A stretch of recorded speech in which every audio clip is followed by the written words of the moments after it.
Today presents Strike Battleship Argent, Book 1 in the Starships at War series, by Shane Lachlan Black. Copyright 2016. All right, Hunter, let's have it. Deep space pilots called the Jupiter Skyway approach port Max Boomtown. The value of the cargo passing through the facility on any given day could easily rival the total output of one or more colonies along the reach. The man in charge of it all was a no-nonsense merchant marine inspector by the name of Jeremiah Fubing. Honestly, Inspector, I can't believe you, of all people, could think I would violate fleet contraband policy. Jason Hunter was standing with his hands folded behind his back and wearing his most unthreatening expression along with his flawlessly pressed and shined Skywatch officer's uniform. Around the inspector's office hummed the vital operations of Merchant Customs Authority. Max Boomtown was one of the largest civilian freight inspection stations in the core sector, often processing more than 100 ships a day ranging in size from personal interplanetary cruisers to billion-ton star trains. "Sure you don't want to come to the party?" Hunter asked, trying to distract the overworked customs officer. Inspector Fubing sat at his desk, fiddling with fiddly scraps of paper. He believed computers were 100% of the reason his numbers failed to add up correctly, so he kept all his records in writing. His prodigious weight scarcely fit between his sagging desk and the wall. The office looked like an 18th century British librarian's closet, with tiny wooden drawers, brass cabinet fittings, and enough accounting books to sink a small rowboat. Out the window behind him, Hunter could see the line of ships docked for inspection. His shuttle was the closest and the smallest by a factor of at least 6.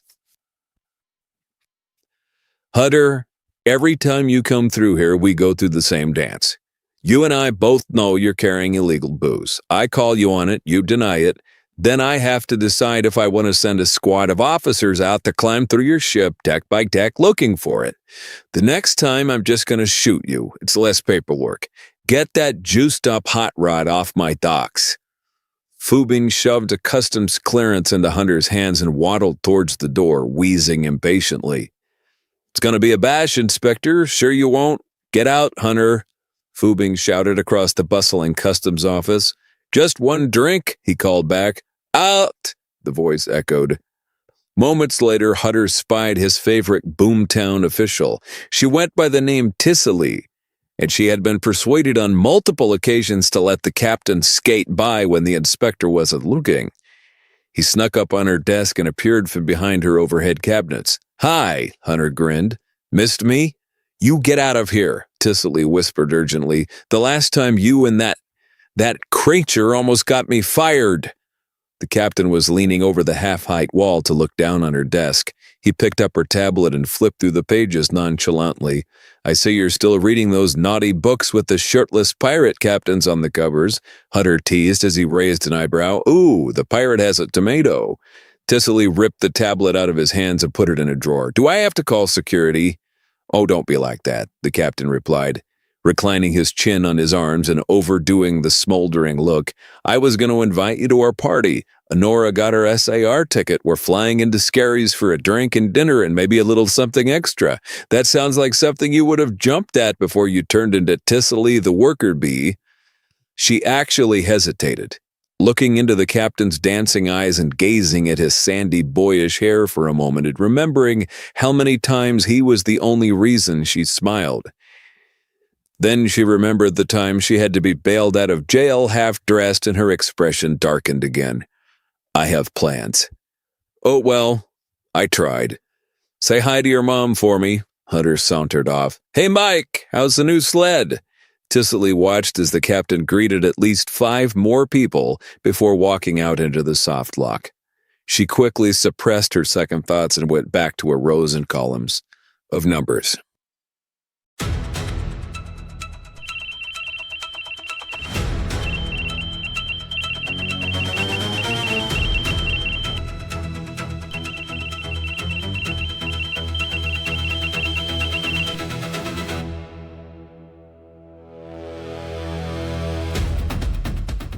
There are those who believe the sudden hostilities between the Core Alliance and the Sarnstar Empire were unexpected. Those who have engaged Imperial forces at Rho Theta, Lunar 6-1, and now El Rey know better. The strike point, Siege Island. The Alliance fleet is well aware an attack on populated planets could happen with as little as 90 seconds advance warning. Dragonkind's most lethal battleship and most ruthless warlord, known as He Who Slew Nine with a Single Blade, are tasked with a simple mission: hunt down and destroy mankind's warriors. The leaders of the Core Alliance have pushed their enemies too far. Payback is coming, and it will fall from the skies on wings, stained with human blood. Presenting the most popular and successful series in Shane Lachlan Black's entire science fiction catalog. Destroy All Starships includes 7 ambitious novellas featuring memorable new heroes, menacing alien enemies, and an action-packed maximum firepower story cycle that sets the standard for the entire Starship's universe. The order is given. This time it ends in victory or annihilation.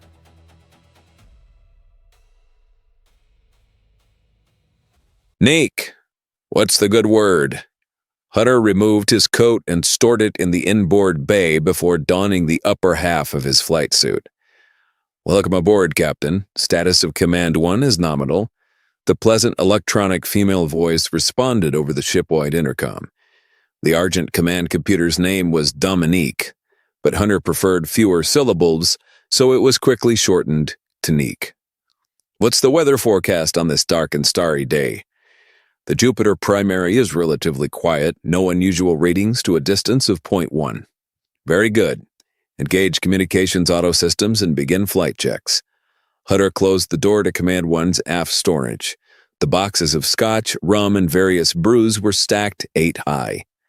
Affirmative. Auto systems engaged. The captain switched his comlink, Hunter to Argent. A brief pause. Hutter pulled on his flight suit pants and began working with the pressure seals on his boots. Argent, Ensign Walls here. Walls, who's my officer of the watch today? I am, sir. The young officer's voice was tremulous. It was pretty clear he hadn't been in command of the watch for long, and it was also pretty clear he wasn't used to addressing the skipper in person. Are you taking good care of my ship, Ensign? Yes, sir. Outstanding. Plot a course to Jupiter 5 and give me a best speed ETA. Soft voices could be heard in the background, just loud enough to trigger the pickups in Ensign Wall's high-gain microphone.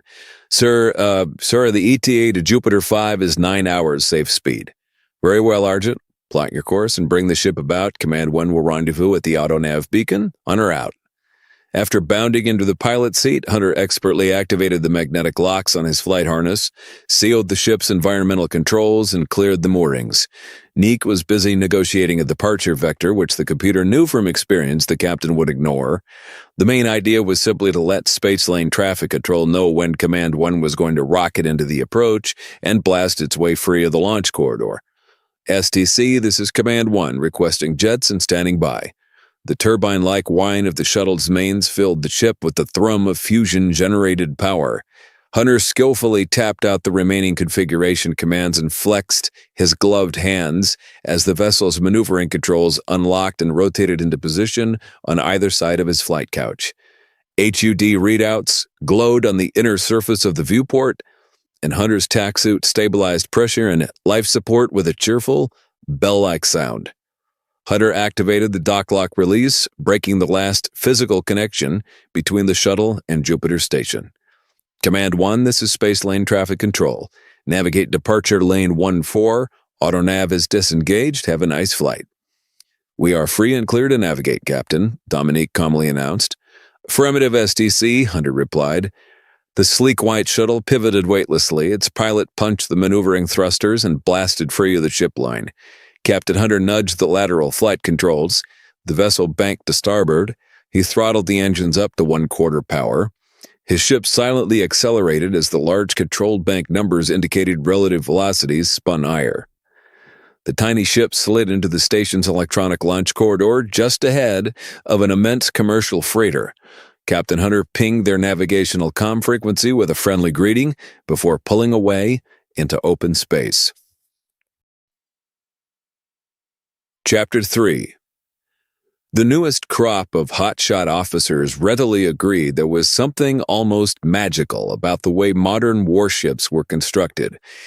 Jason Hunter had fallen deeply in love with the third-generation ships of the line the first time he had seen the design, and Argent was most assuredly the prettiest girl at the prom when it came to the captain's corps and their bragging rights. Hunter was a self-admitted romantic. He often opined there was no more glorious creature in all creation than a maiden resplendent in all her finery.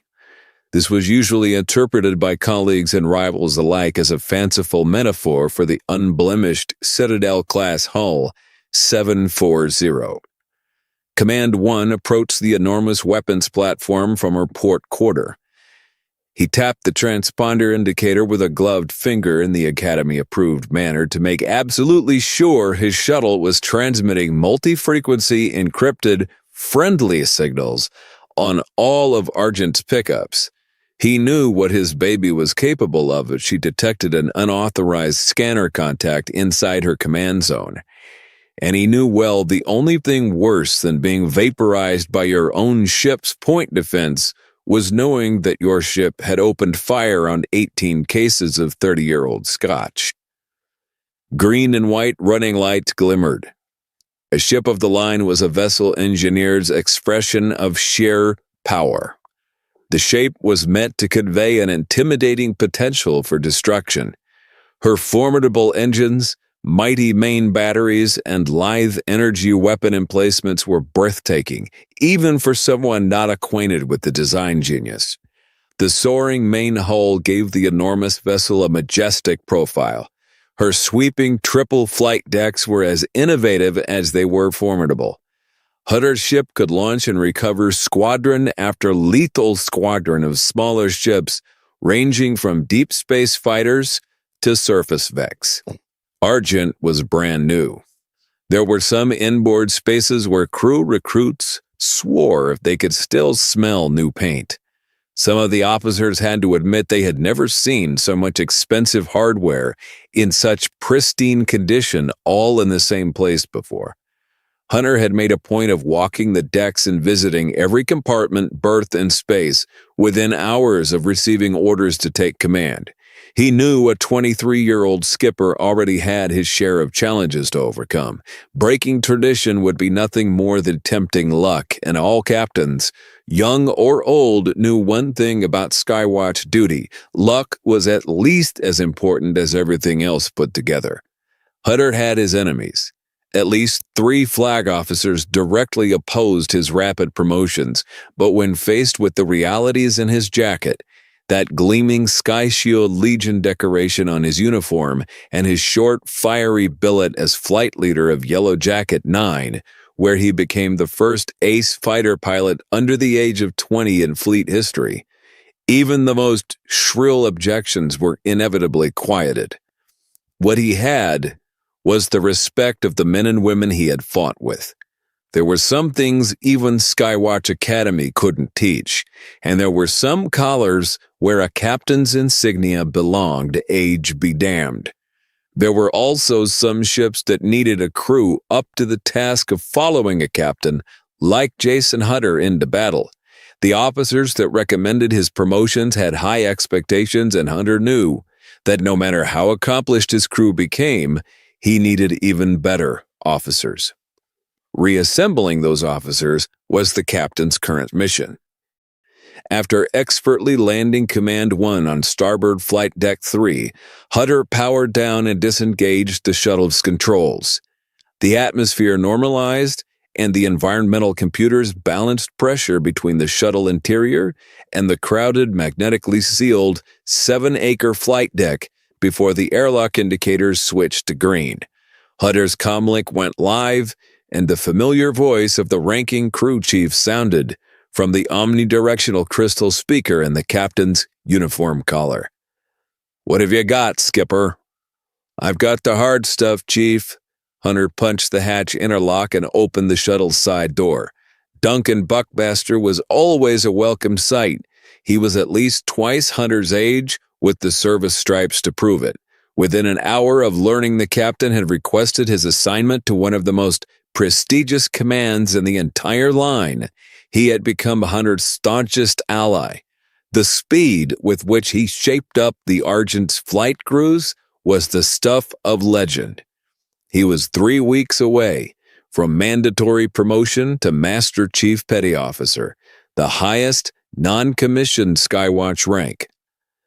"Good to have a non-trainee command officer back aboard, sir," Duncan said as he activated the shuttle's disembark ladder. "Everyone's been nervous as a new bride's first Thanksgiving around here with the junior division in charge, and I'm starting to feel like a dad left home with all the kids. Master Chief, I can only promise you this. When I finally round up my truant officers, you just might long for the days of the junior division. I've got some of the fleet's biggest delinquents waiting for us on Jupiter 5, and we're going to blow the roof off of Scaries." Hunter slapped Buckmaster's shoulder. "Why don't you take the hot down with us? We'll set you up with a steak and a stein and tell some story." "I appreciate that, sir, but you told me before we left Oil Can City you wanted Paladins, T-Hawks, and Wildcats ready for action in 2 weeks. Well, today is day 10. I'll take that steak if you'll take 2 out of 3. "Point conceded, Master Chief. Let's call it a rain check." Hunter turned and pointed as he made his way to the magnetolifts. "I owe you one. If I don't deliver in a week, you have an open invitation to the captain's table for dinner." "Much obliged, sir. Where do you want all this hooch?" "Just put it somewhere customs can't find it in case we get waylaid." Hunter synchronized his personal chronometer with the shipboard time and jogged to the flight level lifts. This was one party he couldn't be late for. Chapter 4. Captain on the Bridge. The 24 officers and crew hastened their activities as the battalion Marine corporal stationed at the bridge entrance announced Jason Hunter's arrival on Deck 1. "Wald, since I don't have an XO, how would you like the job for the next 9 hours?" Hunter asked abruptly as he took his command chair. "Aye, sir," the ensign replied nervously. "Very good. Get me a flight operations status report. Comms, bring us up on the JA and get this morning's priority messages. Ops, I need deck status. Nake, give me an intership channel to engineering. Helm, report our position." A chorus of quiet ayes followed each of Hunter's orders. The activity was well rehearsed and efficient, even if the crew members themselves were unusually nervous. The combination of their sudden assignments, the new hardware, and the confidence of their boyish captain combined to make the bridge of the Argent seem like a training exercise, even though it was clear this was anything but.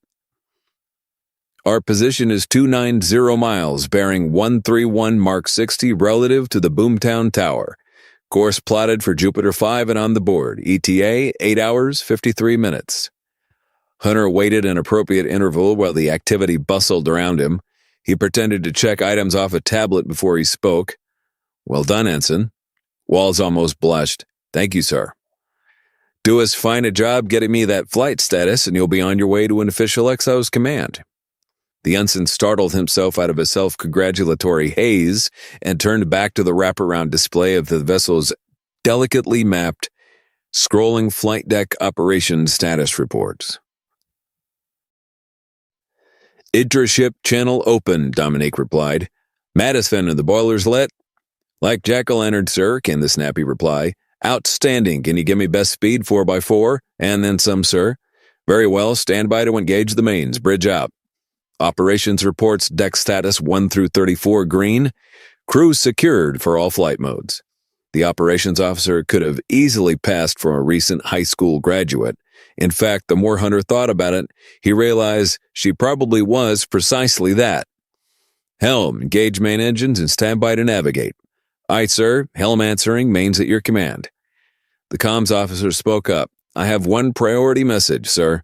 It's from Commander DSS Fury." Captain Hunter had actually taken a breath to issue his next command before he seemed to deflate like an attacking Spartan general, interrupted by a crying infant. "Let me guess," he sighed. "My long-suffering darling sister wants a word." "It's from Commander Hunter, sir." "Very well, open a channel." The blue and white Pegasus emblazoned emblem of Task Force Perseus filled the Argent's main view screen. "Well, well," Hunter began with a sarcastic tone. "A task force! Haven't we reached the rare air?" Commander Jace Hunter's eyebrow-raised expression replaced the circular task force banner. Her trademark garrison cap looked especially intimidating when magnified to fit the Argent's forward bulkhead. "You got something to say about my ship, sir?" "I wouldn't dream of it, Commander." Several of Argent's bridge crew looked back and forth between the view screen and their skipper. Were they not opposite genders, most would have immediately agreed the two ship captains could easily be mistaken for one another. "My crew is just now realizing I have a twin sister," Jason said in a deadpan tone. "I already explained to Fury's bridge officers you were a lab experiment gone terribly wrong, sir." Jace replied, "I just wanted to send along my compliments to Dr. Duverly. You will remember to give her the card I had flown from one end of known space to the other, won't you?" "Of course. Do I look like a heartless lout?" "Permission to speak freely, Captain?" "As you were, Commander. By the way, since when have you been flying your own flag?" "Fury took the point at Gitairn Station last month. When the task force arrived, they were down 3 ships. I was senior officer present, so I got the job." "Congratulations." "Thank you, sir. Now the important question. Have you built me a robot that could clean a room yet?" "With all due respect, sir, my mini-bots are not cleaning utensils. Now, if you'd like to borrow Echo for a couple of weeks, I'm sure she could get Argent's house in order." "Not for the love of all that's green and growing. Don't you dare let that siren-obsessed wheeled alarm clock anywhere near this ship. My medical officer would have to submerge me in tranquilizers to stop the nightmares. Belay the request for a cleaning bot. Just draw me up some ideas for a swabby machine or something." "I'll do what I can, Captain. Fury out." The bridge crew did their best to look serious, but several of them were too busy covering up their smiles and desperately trying not to laugh. Operations reports: Argent space lane secure, navigation cleared for all flight modes. "Thank you, Acting XO Walls." The ensign blushed again and tried to sit up straighter without inadvertently pulling a muscle. "Helm, navigate course 131 Mark 60. SNS screens to 15% power. All ahead full." "Aye, sir. Helm answering. Mains engaged. All ahead full." Captain Hunter reclined in his command chair and toggled the main view screen to a forward view of space and the overlay of the navigational corridor to their destination. A clock began ticking the ETA down from 8 hours and 53 minutes in the upper right corner of the screen. The 5 million ton DSS Argent surged forward and accelerated towards the Jupiter system's 5th planet.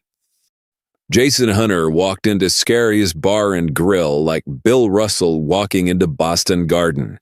Even people who had no idea who he was acted like they knew him. His Argent baseball cap with his rank insignia made it clear to any and all fleet personnel who he was.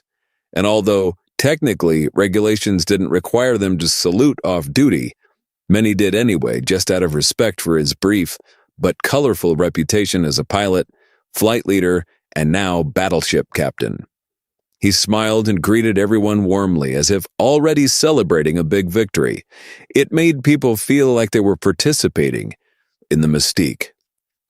Simon Scary Huntington was the proprietor of Fleet Inn, as it had come to be known over the years.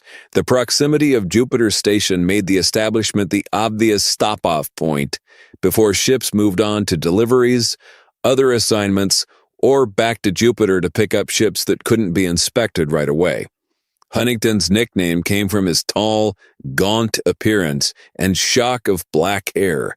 Most joked he could play the part of Frankenstein's monster without makeup.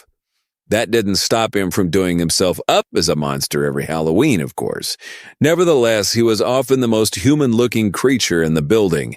He shook hands with Captain Hunter and made arrangements to store the down-low shipment of bottle service Hunter had delivered aboard Command 1. Over the years, The fleet's favorite bar had grown large enough to accommodate several hundred. There was a full-fledged dining room, banquet facilities, gaming areas for card players, a makeshift dance floor of sorts, and, of course, one of the most well-stocked bars in a radius of 10 light-years. "Scary serves it all" was the slogan. Even so, Huntington still tolerated Captain Hunter's occasional insistence on bringing his own adult beverages from time to time. He and his party could never drink several dozen cases, of course, but forgetting what they didn't drink and leaving it behind was Hunter's way of paying for the privilege. It was also the only place in 20 light years where a Skywatch officer could get away with an act that would be blatantly illegal pretty much everywhere else in space.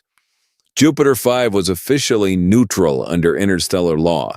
It had completely independent law enforcement and explicitly prohibited both military and civilian officials from exercising any jurisdiction on the surface or in orbit. The ruling council was also careful to bar extradition outside the system.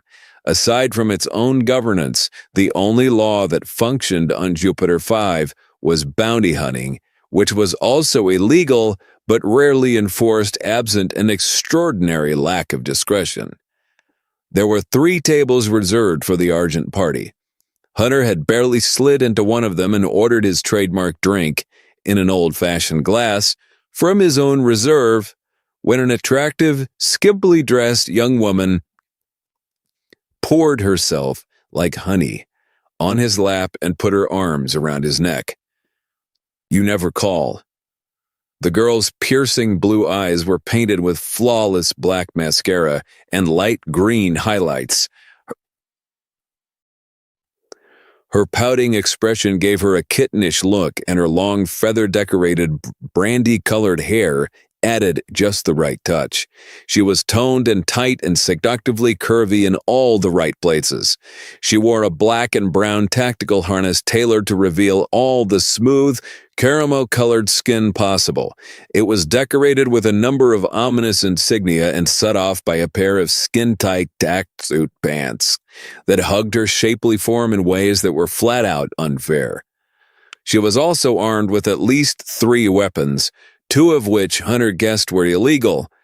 Hunter also guessed she had at least one unannounced knife, hidden in a boot or glove as well. "And you broke jail." "Oh, Jason, you didn't even bother to look after me. All the charges were dropped. Those mean convoy merchants never even showed up to testify. Besides, nobody wants to see me exiled." She smiled, walked her fingers up Hunter's t-shirt, and drew little circles on his neck with a perfectly manicured nail.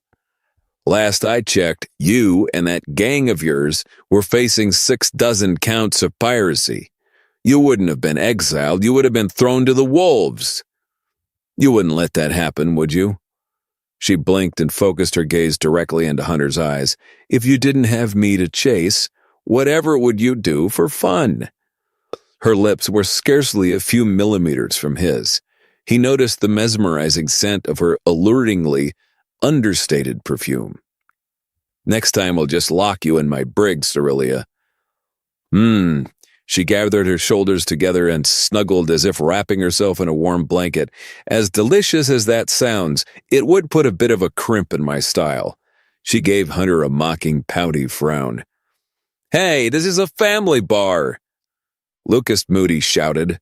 The burly Marine officer stood at Hunter's table and gave Cerelia more than a lingering glance. He wore fatigues and a black and silver Camp Oscar boxing team t-shirt. The Argent's captain responded with a scoundrel smirk.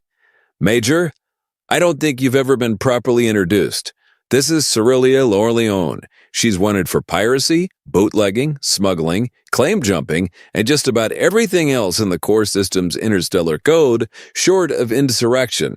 Captain L'Orleans, this is Major Lucas Moody, my Paladin squadron leader." Charmed. L'Orleans gave Moody a smile that made him think the wrong thing.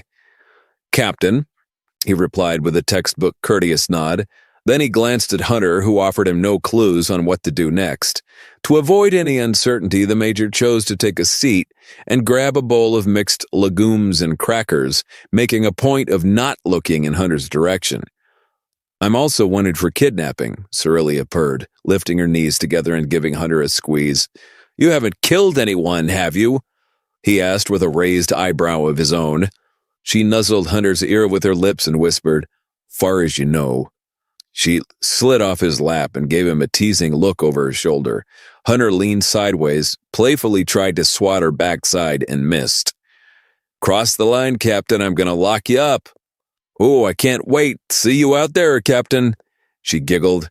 A moment later, Cerelia slipped into the crowd and vanished. Hunter returned to his drink and smiled the smile of a guy remembering that particular girl. "Is this where I change the subject, sir?" Moody asked without taking his eyes off the half-emptied cracker bowl. "No, Moo, this is where you get yourself something and take a drink with your captain. Ray, hey!" Hunter whistled through his fingers. A dizzy-looking, overworked barmaid looked through the crowd in his direction. "Get my mech commander a stein and fill it with a beer-like substance. Let's get this party started." Moments later, a half-gallon of sudsy brew landed with a thud on the wooden table in front of the Major. His eyes widened at the sight of so much golden happiness in such a huge, quasi-transparent ceramic container. "That's not a beer, that's a glass of heaven," Moody exclaimed. "Let it never be said the captain of the Argent doesn't take good care of his men." Hunter held up his glass and toasted the Major.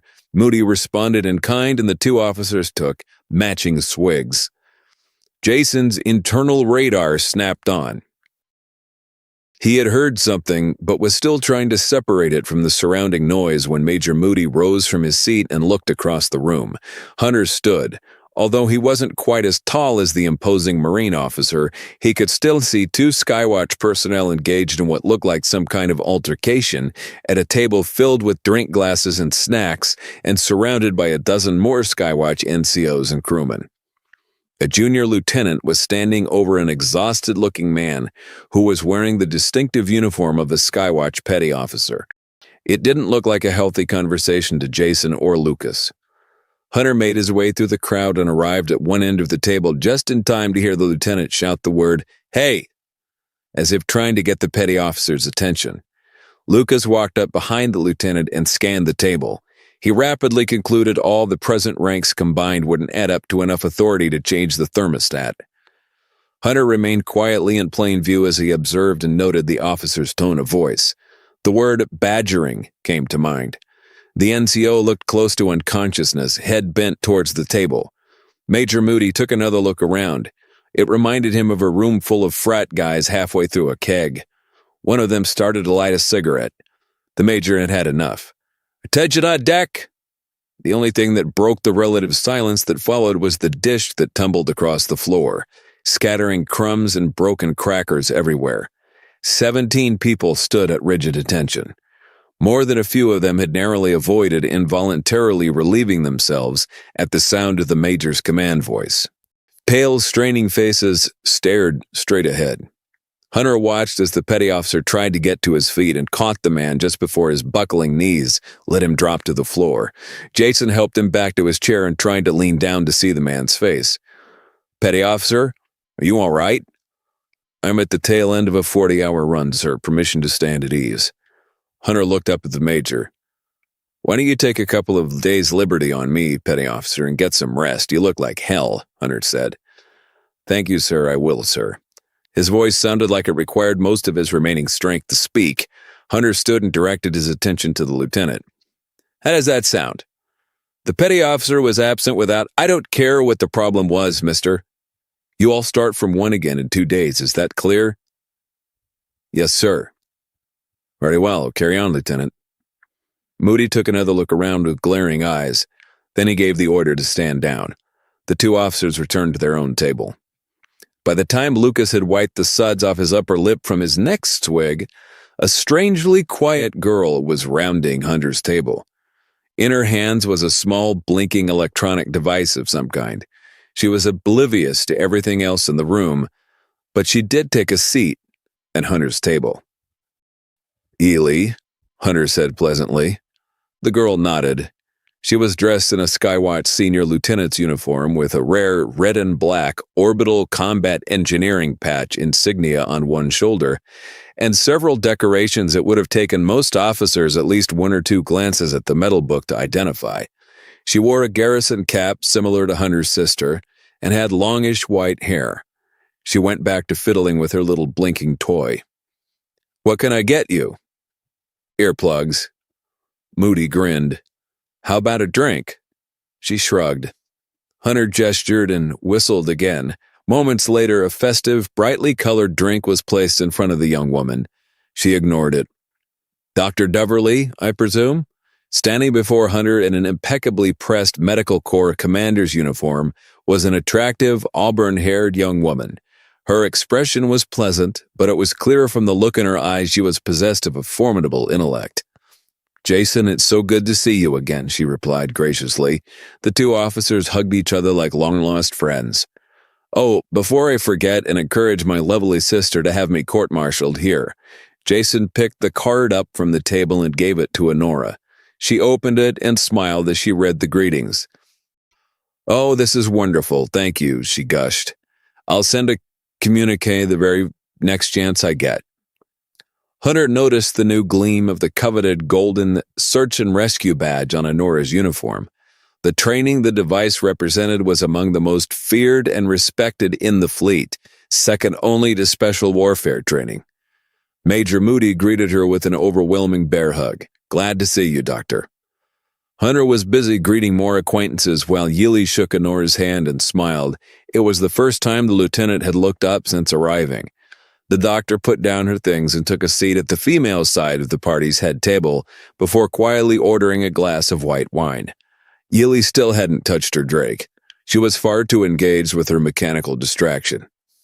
Just as the captain was ready to take his seat again, a slender young woman in a uniform very similar to Yili's jumped up and down and waved across the room. "Jason? Jason Hunter? Is that you?" She ran with her hands outstretched directly towards the captain.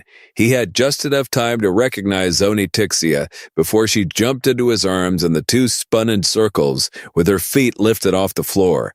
One would have thought they were newly engaged by the bubbly energy of the girl's laugh. Her short pink hair only added to the sweetness of the scene. "I haven't seen you in so long, I've got so much to tell you, you just won't believe it all." "Well, I'm glad to see you too, Zoni," Hunter roared. "I take you've grown since last time." "You stop that," she chirped, whapping his shoulder. "I'm still almost as old as you." Hunter pulled out a chair for her. "What will you have?" "A margarita in the biggest glass they can find." "Outstanding," Hunter snapped his fingers. "Ray." Zoni took Moody's hands and squeezed them, whispering a cheery greeting. She did the same for Dr. Duverly. Most who saw Zoni Tixia alongside the rest of Hunter's party would have suspected she wasn't quite the same as the others, and they would have been right. Tixia was only 3/4 human. Her paternal grandfather hailed from a vaguely elf-like humanoid race native to one of the Reach worlds. It gave her skin an understated, shiny quality, and the color just a bit pinker than human skin should be. Among the benefits of being not entirely human, Tixia had perfect pitch and hearing more sensitive than a bloodhound wearing a directional microphone. On her shoulder was the blue and white patch of the Signals Corps, and like Ely, her collar was decorated with a senior lieutenant's insignia. Besides Hunter, she was also the only other officer at the table with the crossed bronze shotguns of the Indian Forks campaign affixed to her uniform. However, unlike Hunter, Tixia's decoration included a sapphire palm device. She had been asked on many occasions to tell the story, but up to now, she never had. Apparently, the captain had surreptitiously put plans into motion right after Zoni arrived because after taking his seat and having his old-fashioned glass refilled with impeccably aged amber-colored liquor, the food began to arrive. A platter of roasted chicken surrounded by dippable vegetables was placed right next to an enormous tureen of vegetable soup and a stack of large, fat-handled cups. On the opposite side of the chicken platter, a carved roast appeared moments later. Everyone was presented with a plate and utensils before Hunter tapped his glass with a fork a few times. The sound got the attention of his officers and more than a few close bystanders. I'd like to take a moment to tell you all how much I appreciate your responding to my hastily arranged party invitation. I only have one piece of official business to conduct before we all get too undressed and involved in the evening's food and drink. I've put in requests to transfer all of you to my command aboard the Argent. Just like that, huh? Zoni teased. One of the perks of being a captain, Hunter replied with another boyish smirk. Skywatch command is signed off, but I figured I'd still need to get you all appropriately inebriated before the night's over so as to avoid a mutiny before we even get back to the ship. Honora stifled a laugh. So let's see who's in. Hunter reached into his pocket and produced a shining, painted titanium playing card. The ace of spades. He showed it to everyone at the table. Zoni smiled and rested her chin on her fists. Hunter put the card down in the center of the table. Major? Lucas produced a similar card. His was the Jack of Clubs. He placed it on the table, covering most of the ace, but leaving the black A in the suit in the corner visible. Right there with you, Cap. Zoni stretched, reaching up and out with her slender arms as if yawning. Before she leaned her elbows on the table again, she pretended to snatch the Jack of Diamonds out of her pink hair. She twirled it in 2 fingers and placed it on the other 2 cards, forming a 3-card fan. Honora retrieved the Jack of Hearts from her leather folio and gently added it to the hand. Yili continued playing with a little mechanism while the others waited. Several moments passed. Lucas grinned. He half expected this strangely quiet girl to do something unique. Sure enough, the Jack of Spades slid out of a slot in the device. Yili placed it on the other 4 cards and took a sip of her drink before going back to playing with the device. She didn't say a word. Always was a tough hand to beat, Cap, Lucas said with a wink. The Jacks are back, Zoni added. Then let's celebrate. The doctor gets first choice. You're the guest of honor after winning your search and rescue badge. Lucas banged on the table while Zoni and the captain and more than a few bystanders cheered. Yili smiled and Honora blushed. Hunter picked up the carving utensils and started with the roast. Chapter 6.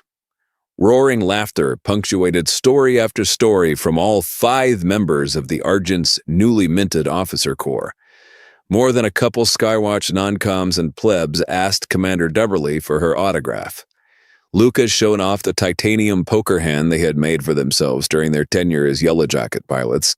He told and retold the story of how Yellow Jacket 9 developed a reputation for stealing victory from the jaws of defeat, and first became known as the Bandits. It wasn't until Jason's Ace Award they decided to rechristen themselves the Bandit Jacks and emblazoned playing card designs on all their ships. The squadron flew together for over a year, racking up victory after victory until the first-generation Yellow Jacket fighter configuration was retired and Hunter was promoted to commander. Meanwhile, it wasn't often the rank and file got to meet an honest-to-goodness SAR command officer. Aside from Fleet, rumor had it there were only a dozen or so on active duty, with the rest of the wing comprised of medics, pilots, and cybernetics specialists. Zoni was asked to dance more than once, and graciously obliged, eventually finding herself recruited into a group to learn how to dance to what Hunter explained was country music. Yili won several bets with both Marines and Fleet crewmen over who could field strip and reassemble her blaster pistol the quickest. The OCE lieutenant's best time was just 19 seconds, which left several of the young men both dumbfounded and slightly poorer for their trouble. Yili used her winnings to buy dessert, consisting of an oversized sundae dish heaped with chocolate ice cream. The captain held court, floating with the girls, high-fiving the guys, downing one drink after another, and having a loud, cheerful good time of it.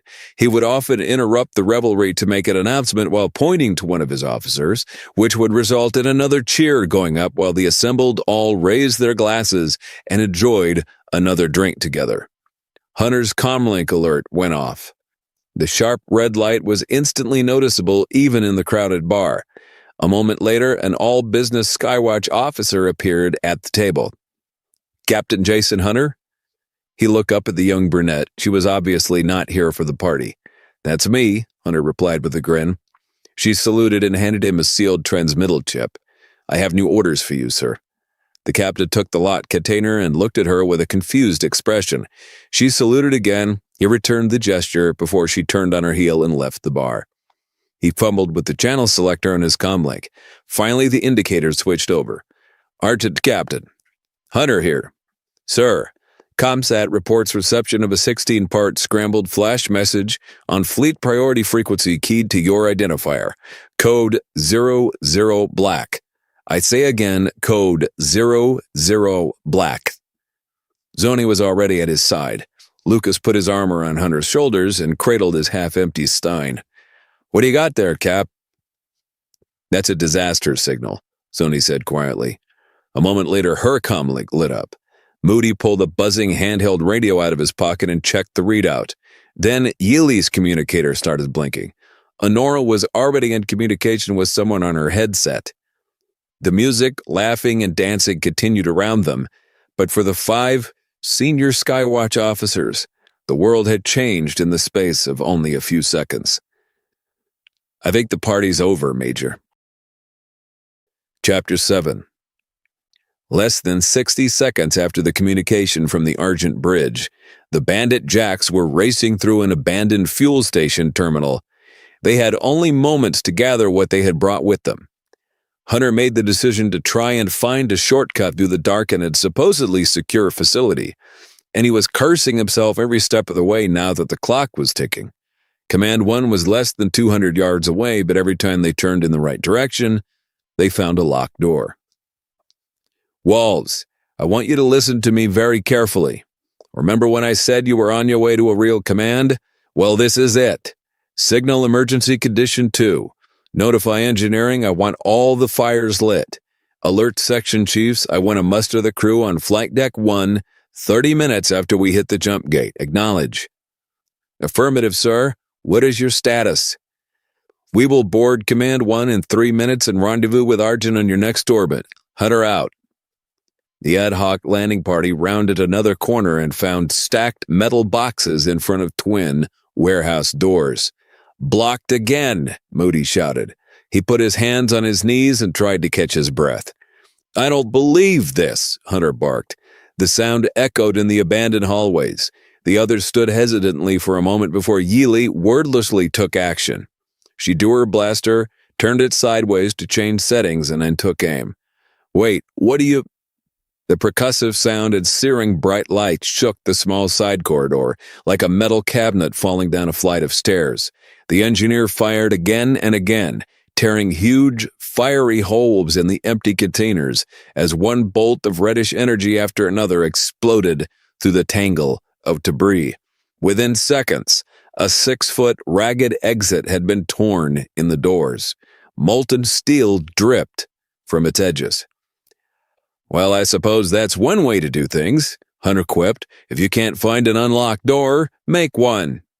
Yili holstered her weapon and gestured to the others with a hand as if showing them out.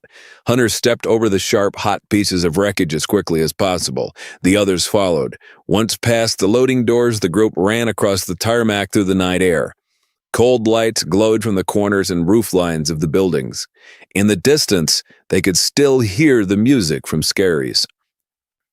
"Neek, this is Hunter. Scramble all systems for immediate dust-off." The captain held a hand to his ear as the group ran towards the waiting shuttle. "Affirmative, Captain. Command 1 liftoff prep countdown 35 seconds and counting. DSS Argent is reporting emergency condition 2. Surface scanners have picked up possible weapons fire in our defense perimeter. Are you in any danger?" "Negative, Command 1. Stand by for liftoff. I'll have a briefing when we hit system's edge." The group arrived at the shuttle's hatch all at once. Neek deployed the ladders, and one by one the Argent's officers piled aboard. "That's okay, Captain," Honora replied as she laced up and snapped her power harness into position across her shot couch. "I know how painful it was for you to leave all that good hooch behind." "Everybody in?" Hunter asked as he quick configured the flight controls. The engine spun up rapidly. "Punch it, Skipper," Moody shouted. Command 1 bounded into the sky on a superheated jet of thruster exhaust and then rocketed almost straight up. In moments, the tiny ship had reached a velocity of just under 10 miles a second. Hunter to Argent. Go. Patch us to CIC and report all contacts. A moment passed. CIC to Hunter, negative contacts. SRS is clear. No further updates since the original ComSat bulletin. Very well, Argent. Navigation, give me a position report. Azimuth 260. Estimated time to intercept your escape track, 3 minutes. Standby to lock ILS. Approach control will key Horizon LOS data link and intercept closure in 5, 4, 3. Oh, wow. Everyone leaned forward to look out the starboard ports of Command 1. Within moments, the impressive shadow of the Battleship Argent emerged from behind Jupiter 5 and approached their position, growing larger as it orbited along the edge of the planet's atmosphere. The moment the huge vessel's antennas cleared line of sight, the shuttle's navigation systems all switched over to automatic. Hunter secured them and swiveled in his pilot seat. Time to introduce yourselves to my ship and lock your codes. All 4 of the other officers nodded and murmured their agreement. Neek, engage Argent's command computer. Scramble signal and authenticate Hunter, Captain, Jason M. Identifier, Victory 7715. Match voice print, standby for record write, and confirm. Affirmative. Identity, Captain Jason Hunter, confirmed. Argent is standing by for new orders. Standby to authenticate assignment to Executive Officer Post, DSS Argent. Voice print follows. Captain Hunter nodded to Honora. She cleared her throat gently. Commander Deverly, Honora C. Identifier, Marigold 9056. Affirmative. Executive Officer Commander Deverly, Honora C. Officer posted. Standby to authenticate assignment to Commander, Marine Ground Forces, DSS Argent. Voice print follows. Major Moody, Lucas R. Identifier, Thunderbolt 0105. Affirmative. Commander, Marine Ground Forces, Major Moody, Lucas R. Officer posted. Standby to authenticate assignment to Chief Signals Officer, DSS Argent. Voice print follows. Lieutenant Tixia, Zoni. Identifier, Hummingbird 8877. Affirmative. Signals Officer, Zoni. Tixia, Officer posted. Standby to authenticate assignment to Chief Engineer, DSS Argent. Voice print follows. Lieutenant Yealy Curtis, Identifier, Ghost 2946. Affirmative. Chief Engineer, Yealy Curtis, Officer posted. All right, boys and girls, now you've got keys to the executive washroom. Let's get aboard and get situated. I'm mustering the crew in 20 minutes to announce our orders. The quartermaster will show you where you can park and stow your gear for the time being. By now, the Argent filled the forward viewports. Its tractor beams were guiding the shuttle to Flight Deck 3. The 4 new officers stared quietly. They had been told stories about the new Citadel battleships, but being told about a ship and then flying under it into a flight bay the size of 5 football fields was something else entirely. The flashing red alert indicators, however, left precious little time to be awestruck.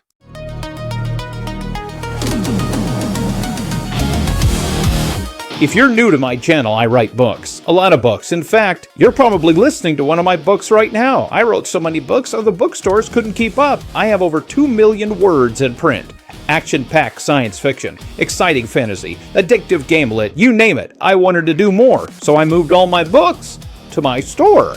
I have ebooks, audiobooks, signed paperbacks, and signed hardcovers. I ship worldwide, which is good because I have readers in 12 countries. I have hundreds of positive reviews, but I do something no other author does.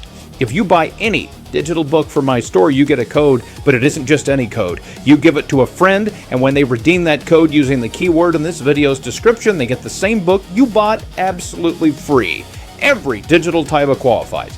Ebooks, audiobooks, collections, but I'll make that offer even better. If you're new to the store, take the battle code or treasure code on the screen right now and redeem it using the keyword in the description, and I'll give you not one, not two, but 3 premium quality ebooks or audiobooks absolutely free. It's the best offer in science fiction and fantasy, and you're going to find it where? Right here. Over 70 titles are waiting for you right now. All ahead, battle speed.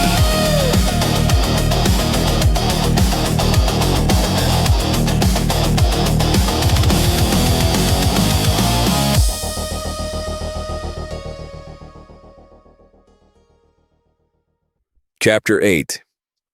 Skipper. It wasn't often Lucas Moody found himself rushing to keep up with his somewhat shorter commanding officer, but this was one of those times. Sir, I need a moment. We've got a crew briefing, Major. I'm short on time here. Hold on a second, old man, Lucas said assertively. He pulled on Hunter's arm to slow him down and get his attention. The captain looked both impatient and terribly nervous. What exactly is going on here, sir? We're not even 5 years out of flight school. You're 5 pounds of officer wearing 100 pounds of brass, and you're about to bring a room of nearly 700 people to attention. Now, I realize we scored a few touchdowns flying the jacks, but all this? Moody gestured at the spotless metal walls of the corridor around them. The ship should be under the command of a guy old enough to be our grandfather. I'm technically not at liberty to discuss it, Moo. You've been ordered to keep quiet? Negative. Just encouraged. What is all this anyway? Captains normally do this kind of briefing on the intraship. Hunter looked even more impatient. I have some co-stars in the flight bay I can't put on video, Moo. This isn't just about a briefing. This is about making a statement to everyone watching. Including our enemies, wherever they might be. Moody took a deep breath and exhaled. His urgency had abated somewhat. With all due respect, sir, if I'm going to lead second paladins into harm's way, I need to know we're all on the same page here. I'm betting the rest of the jacks are going to agree. Hunter hesitated. He knew well the difference between Moo's expression during a party in a bar and the look he wore now. This was their business, and if he couldn't have his senior staff's trust... This stays with us, understand? Hunter locked gazes with the Marine officer. Moo nodded attentively. There's been a schism in the upper Skywatch ranks. Over the past 3 years, half the flag officers are convinced Fleet isn't doing enough to prepare for hostilities along Gitairn. The other half have been spending time and budgets painting the first group as alarmists and trying to sabotage their plans. It all came to a head right after the last council election and the appointments to replace 2 key members of Joint Supreme Command. I remember reading quite a bit about that, Lucas said quietly. Open war broke out on the council floor, and the split vote forced the highest-ranking ally of the so-called alarmists into early retirement. All the officers that had publicly supported him were singled out by the opposing flag officers. Most were stripped of their commands. Skywatch lost almost 40 captains in a matter of a few months. It got so bad some of their ships were decommissioned. All to prove a point. The cooler heads at Fleet need to gain ground and also need to avoid anyone likely to be a target for the more numerous anti-alarmist faction. Unfortunately, that means pretty much everyone above the rank of lieutenant. And you're the new poster boy. Moo's expression lit up as he assembled the puzzle pieces. No wonder they promoted you so fast. It's why they promoted all of us so fast, Hunter replied. This plan's been underway for 2 years. What we did with the squadron earned us just as many enemies as friends. And now, we're right smack in the middle of the spotlight. Everything this ship does, good or bad, is going to be used against us. I've been advised to get as far away from the core systems as possible to avoid saboteurs and spies until I can hammer this crew into a team. Skywatch flag officers plotting sabotage Against one of their own ships? Hunter nodded. It's gotten that bad. There are 2 people at fleet I could trust, and one of them might be aboard the missing ship we've been ordered to locate. I'm sorry I asked, sir. Now you know why I requested you and the others, Major. There may be people aboard this ship with orders to kill us. I need officers I can trust. Moo's expression hardened. You need to tell the others. Hunter nodded and put his hand on the taller Marine's shoulder. A wordless exchange said everything the 2 brothers in arms needed to say. They both headed for the flight bay. Chapter 9. Despite Flight Deck 1's 7-acre area and its 5-story-high ceilings, the murmur of hundreds of people engaged in hundreds of conversations was loud enough to fill the precisely filtered air with a dull roar. A row of tarantula-hawk gunships was arranged behind the seating for the Argent crew. Wildcat fighters were parked on opposite sides of the dais, set up for the crew address. The vessels were a reminder to everyone present the magnitude of the firepower at the command of the young skipper. In light of the non-public political situation, they were also meant to remind anyone with designs against Hunter or his ship what they were up against. Argent's majestic raptor-adorned logo was emblazoned on the wall behind the speaker's platform, and a royal blue banner depicting Captain Hunter's rank insignia and the Argent's designation was draped across the front of the lectern.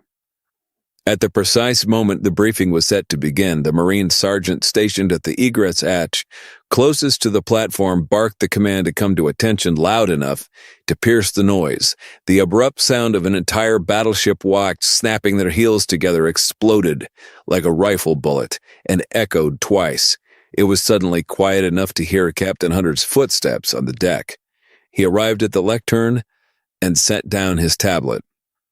Be seated. A short burst of noise preceded total silence once again. I have ordered a standing yellow alert. A careful murmur quickly subsided. A Gitairn sensor beacon in Sector 8 last reported a transponder reception from the starship Dunkerque over 60 hours ago. The Dunkerque is a strike cruiser with a crew of 200 officers and men. Vice Admiral Hughes is in command. He is in the sector to show the flag and establish a forward post from which to observe activity along the reach. Since the Sector 8 contact, there has been no sign of the Admiral's ship or any other contacts in that region of space. Hunter paused. The crew listened attentively and silently. I have orders to navigate to the last known position of the Dunkerque and conduct search and rescue operations. There may be hostile forces in the area.